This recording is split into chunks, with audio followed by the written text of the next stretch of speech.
Hello everyone.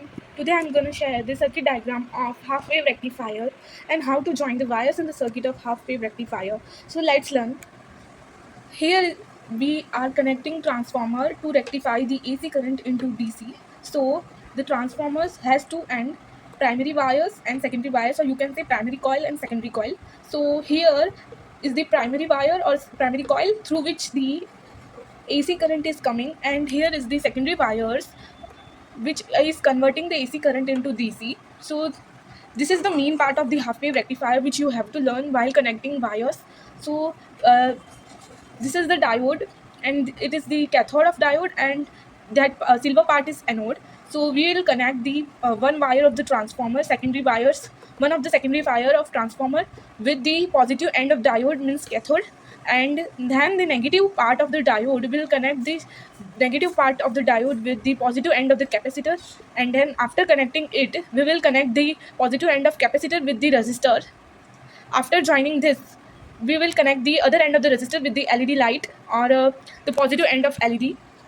After connecting it, we will remain the negative end of the capacitor and negative end of the LED. So now we will connect the secondary wires with the negative end of capacitor and negative end of LED.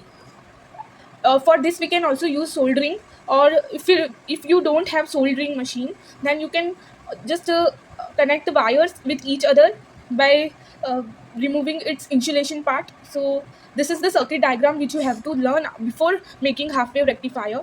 After the completion of the circuit, this is how my project looks, and here I have connected one transformer, and this is the secondary coil of transformer, and this is primary coil. Always remember that primary end of the step down transformer has more number of turns as compared with the secondary coil. So remember that and reflect this on the circuit diagram when you are preparing half wave rectifier.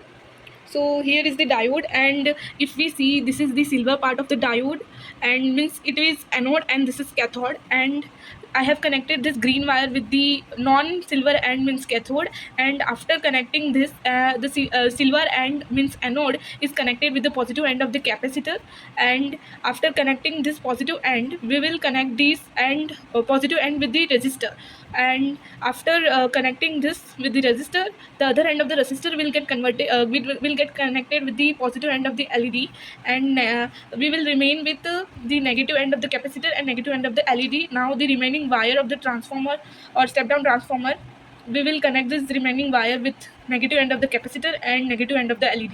So this is how the project looks. So after connecting the cable with the power source, my project's output looks like this. So if we have to measure the frequency of the output wave or output voltage wave, then we can measure it via CRO, cathode ray oscilloscope. So here the capacitor is working as a filtering source. It will filter the coming voltage and will transfer this filtered voltage to the resistor, and after resistor it will gonna transfer to LED.